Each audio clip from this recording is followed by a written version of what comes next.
Extrinsic motivation is provided by sources outside of the individual. Oftentimes, students are given rewards based on their behavior or their accomplishments. Teachers may also decide to take away these rewards based on behavior. The possibility of earning the extrinsic reward may actually result in a decrease in natural intrinsic motivation, and the student's interest in the task may also decrease. When the extrinsic reinforcer is removed, the student may find no reason to continue to perform the task that was previously reinforced. Furthermore, it is unlikely that learning based only on extrinsic motivation will have the strength to generalize into other settings. This brings up the concept of learn it for the test, then forget it. Intrinsic motivation is derived from inside an individual student. It appears to have the strongest effect on learning, and most intrinsic motivation is affected by an individual's feeling of competence. There are three sources of intrinsic motivation: competence, self-determination, and related affiliations.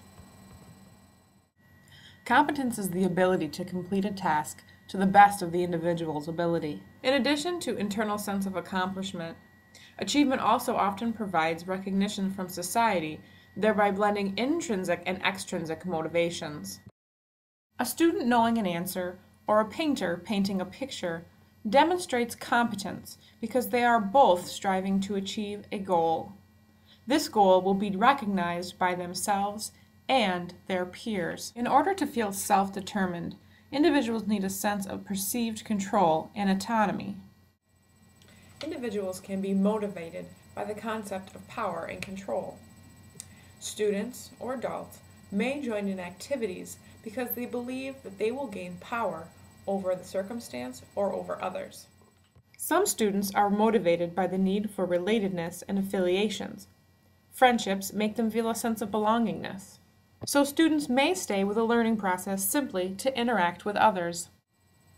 What's the difference between an internal and external locus of control? When learners say that their success or failure is due to factors outside of themselves, such as chance, fate, or other actions, we like to say that they're exhibiting an external locus of control. Often, students with mild disabilities or behavioral disturbances blame success and failure on external forces.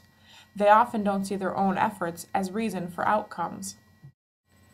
Oftentimes, students blame their success and failure on external forces.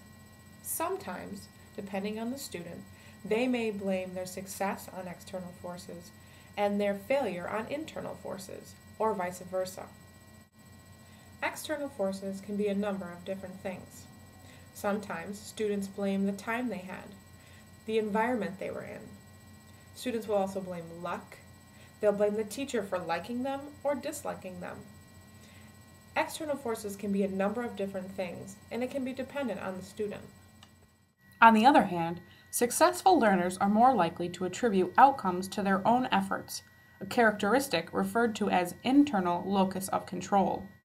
Understanding that effort matters and being persistent in the face of difficulty can be associated with an internal locus of control.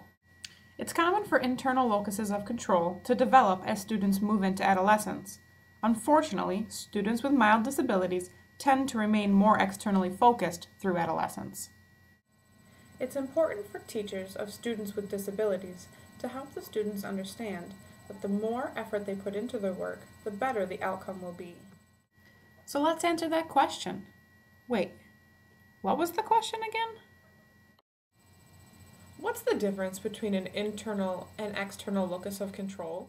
Oh yeah, basically, if you have an internal locus of control, you understand that your time and effort will better your outcome, thus making you a better and more independent learner.